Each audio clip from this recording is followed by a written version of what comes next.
Hi everyone, welcome once again to Growing with Funke podcast, and in this series themed Discovering the Core of Yourself.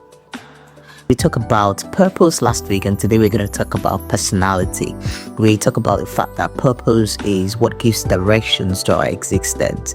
Now, a personality is what helps us to know how to go alongside in the direction of our purpose.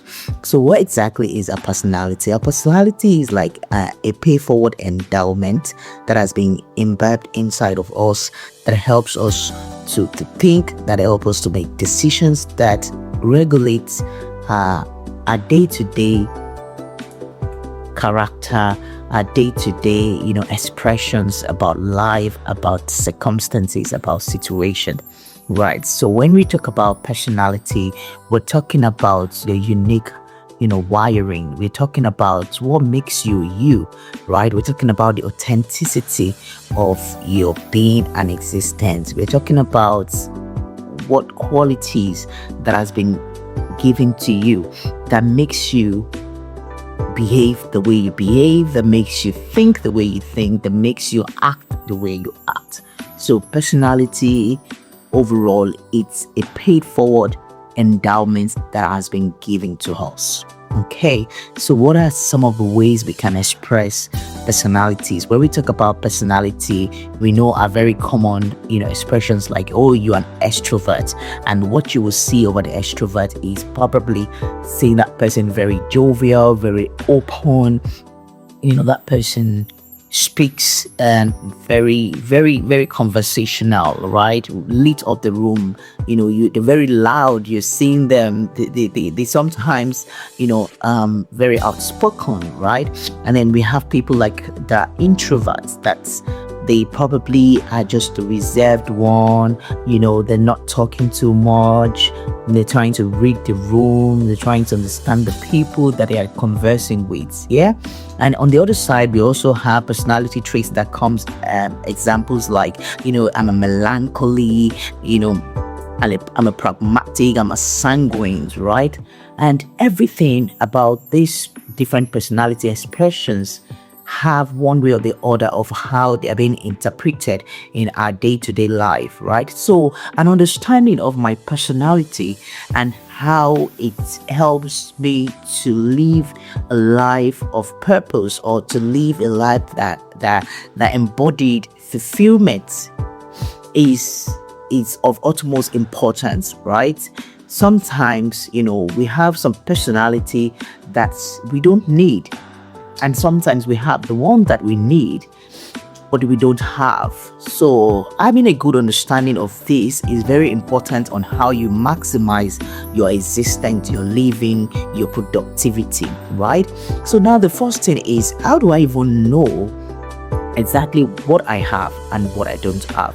I would say number one is to go for a personality test assessment. We have the varieties of them. I'm going to put links on the different types of personality test, free one that you can take, right?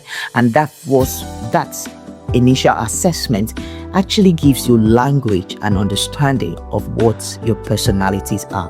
Why is this important? It is important because with having a good understanding of your personality, it helps you to know what you have that you can play into, because they are natural to you. You see, when you see someone, let me give you an example. When you see someone that is very outspoken, has recognized him or herself as an extrovert, as a sanguine, right? The moment you recognize such people, if that person can really train and refine their personality from the place of, oh, I am a good speaker, and probably maybe engage in courses like public speaking courses and a few different conferences that they are going for here and there, what you begin to see is that person can position him or herself as a thought leader within a space. You can start doing coaching and function very well in counseling. You can function very well as an host, as a compare. That is the essence of really identifying your personality and refining it. Do you see? Now, when it comes to identifying your personality, another thing we also want to remember, because remember I said there are some personality you have that you don't need. Sometimes there are downside to every single expressions of our personality. For instance, someone that is very, talkative, in the sense that we said you're going to be good for properly speaking. What the person must take note of is that, because as someone who talks a lot, you have the tendency to even say things that you ought not to say early enough in life. You have the tendency to say things that might hurt people. So you have to train your personality. You have to ask yourself every now and then, this personality of mine, do I need it or do I not? Do I need to reduce it or do I need to refine it and increase it better? Do we see? That is the essence of really taking those personalities tests and using it to applying it in your day-to-day life, to be able to understand what are the ones I need that I don't have, what are the ones that I have that I don't need, and what are the ones that I have that I need to refine, what are the ones that I have that I need to reduce, so that I can find balance and I can fully maximize my calling and my purpose in life.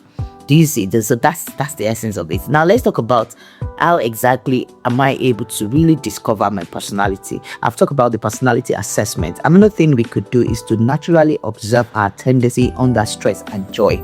That one is very powerful because it also gives language to our emotional expressions, how we are regulating ourselves emotionally, because part of what our emotional regulation does is it helps us to build an healthy relationships. You see, when you're able to regulate your emotions, you don't go into outburst of anger, you're not easily sad and shrinking in, you don't get into the cocoon because you felt that people felt you're too loud or you're too noisy or you're too strong, and count your strong for wrong. You don't, your emotions must be regulated to build unhealthy relationships. You must be able to withstand. You must be able to also, refrain and restrain yourself from some emotional saga that might want to happen in your relationship. And part of the personality test revelation is to be able to, read your life, to be able to understand what trips you, what makes you hungry, how do you respond to conflicts, how do you interact when people are, doing things that you don't really like. You see, that would give you a language to the kind of emotional makeup of who you are that drives your actions and reactions. Do you see?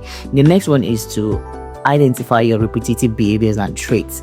How do you behave in a certain situations?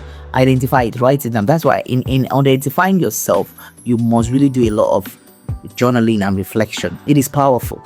Journal your events, journal your reaction, journal your behavior day in, day out, because it tends to repeat itself every now and then. You see, for someone who is, very talkative and very outspoken, you have to regulate yourself when you get into some certain rooms. You see, you have to ensure that, I'm not just loud above every other person, because what you see happening sometimes in this kind of situation is that, number one, people misinterpret who you are. People count you less serious because you're talking too much, and sometimes you don't get enough of that room. Why? Because you have talked a lot than listening more for cancels. Do you see? So sometimes you must be able to regulate it, and it comes from the place of really identifying how you behave, why you behave the way you behave, and be able to say, these particular ways of behaving, I don't need it. When I find myself in this kind of room again, I'm going to regulate myself in such a way that I am not saying too loud, so it comes from the being able to even resolve and refine your personality, comes from really, really identifying exactly what your personalities are, what are the ones that are, in your way that are not allowing you to move past where you are supposed to have gotten to. Do you see? So journaling, so assessment first, observation, observe yourself, observe how you react when you're joyful, when you're stressed, when you're emotionally down, when you're going through pain, when you're going through loss and everything. Observe how you behave. Observe, reflect and journal the behavioral patterns that you're seeing happening around you. Another way you could do it is to create an evaluation form or a questionnaire about yourself and share amongst your friends, share amongst your mentor. Tell them to tell you what they think about your behavior, what they think about you when your name comes to them. Another way you could do it is ask ChatGPT. You say, ask ChatGPT that what does ChatGPT think about you? Based on what you've interacted in ChatGPT, using AI, it will tell you a bit about yourself, right? Some other ways we could also help in terms of personalities, reading books like Why You Behave the Way You Behave by Tim Fahey. I can't remember his last name, but it's Tim something, right? I will put the link there as well. Very fantastic book. It can help you to really uncover your character being, your behavioral patterns, your ways of thinking, things that makes you decide the way you decide. Because the truth is, our personality is really a very powerful downtown seed that influences everything about our lives. Do you know that even as a sanguine, some of the things that you naturally express as a sanguine is that you might start up something and you won't finish it, you will move into another thing. It's a personality trait that has not been identified if you don't take time to really study yourself. Do you see? And I discovered that when I read that, Why You Act the Way You Act. And because of that, I've been able to train myself to finish one thing before I go into another thing. So it's so important that you identify your personality and you align yourself to what you carry inside of you. You refine it to benefit, your purpose, your existence. You refine it to benefit your assignments and where you're going in life. Do you see? So yeah, I hope this has been helpful, and I hope this has really given you language to the power of what you carry inside of you, which is your unique wiring, your personality, right, traits. So I would indulge us to look through the assessments, read books that speaks about personality. I'll share the link of Why You Have the Way You Have, very powerful book, and that would really help you. Because do you know that it's your personality makeup and your personality makeups that helps you to sometimes behave in a certain way when it comes to spiritual exercise. Now let me tell you, for people that like talking, I realize that for the extrovert kind of person, I noticed that those kind of people flourish more in the place of prayer. They can pray long prayer. You know why? Because they talk. So they will just be praying and be praying and be praying. But for people that are very reflective, people that are they're very quiet, they study a lot the room, they take their time to observe. When you see that those kind of people would tend towards naturally a good worshiper, because their souls are in that state of reflection. And when they're singing worship, they don't sing praise, they will sing worship that soul igniting, and then you see them worshiping. It all boils down to a personality makeup. You see why it is important for you to identify what kind of personality you carry, know the ones that you need, know the ones that you don't need, and know the ones that you need to refine. And I hope these have been helpful, and then we'll come again next week, and I'll see you again next week. Have an amazing week. God bless you. Bye.